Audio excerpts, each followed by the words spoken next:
जब आपके दादाजी व्यासपीठ पे बैठ के कथाएं सुनाते थे मद् भागवत गीता की, उसमें सबसे अच्छी कथा या स्टोरी आपको जो बहुत अच्छी लगती थी, जो याद रह जाती थी और आप भी बैठ के सुनाया करते थे, कौन सी थी? आप विश्वास करेंगे कि मेरे बचपन से इष्ट कृष्ण रहे हैं, पर पता नहीं राम जी ने कुछ ऐसा इन्फ्लुएंस मेरी लाइफ में डाला कि मेरे को जो पहली कथा सबसे ज़्यादा याद थी वो थी रामचरितमानस की, जब भगवान श्री राम ने इंद्र के जो पुत्र हैं जयंत, उसके पीछे अपना बाण छोड़ा।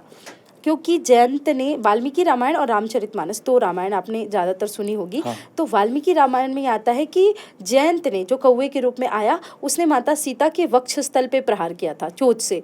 और क्योंकि बाबा तुलसीदास जी तो माँ मानते उनको, तो उनकी मर्यादा वाली कथा है, तो उन्होंने कहा कि चरण में चोच मारी, तो सीता चरण चोच हति भागा। मैं बार बार वही चौपाई बचपन में गाती थी, 4-5 साल की थी तब।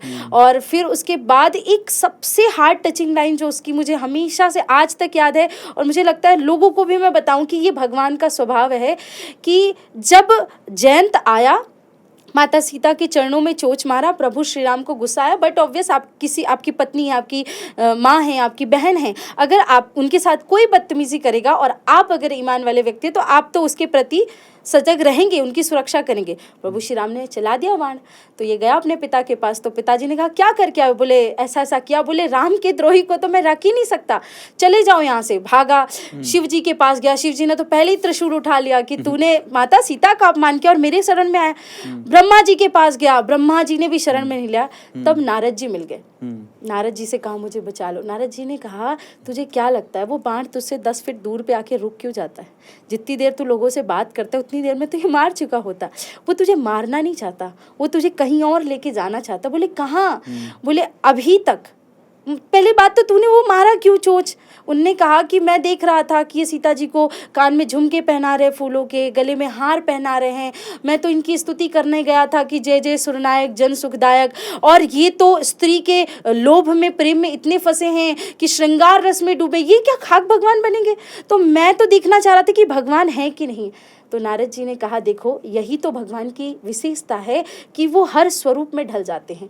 प्रेम करते हैं तो अथाह करते हैं, किसी व्यक्ति का अंत करते हैं तो दुष्टों का विनाश करके इस पृथ्वी से जाते हैं। तो वो तो भगवान एक लीला रच रहे हैं। अब तू मेरी बात मान, अभी तक तूने प्रभु का प्रभाव देखा है, एक बार तू राम जी का स्वभाव देख के आ जा तू उनकी शरण में। गया जयंत, और जयंत ने जैसे ही प्रभु के चरणों में प्रणाम किया तो भगवान ने उसको क्षमा कर दिया। क्या बात है। आप लोग यहाँ पे तर्क करेंगे, इसलिए मैं आपको पहले ही बताती हूँ कि क्षमा कहाँ की। हमने भी रामायण पढ़ी साध्वी जी। एक नयन कर तजा भवानी, एक चौपाई आती कि आंख फोड़ दी। तो वो गलत ये था कि सीता राम जी अलग नहीं है, उसने दो स्वरूप देख लिए थे वहां पे कि राम जी सीता जी को तैयार कर रहे हैं और कौवे की एक ही आंख होती है, 2 आंख बना के गया था। तो भगवान ने कहा तू कौवा भी बना भाई तो ठीक से तो बन के आता, इसलिए भगवान ने वो एक आंख फोड़ दी थी। तो ये जो प्रसंग है दादाजी का, वो मेरा सबसे प्रिय प्रसंग बन गया था उस समय।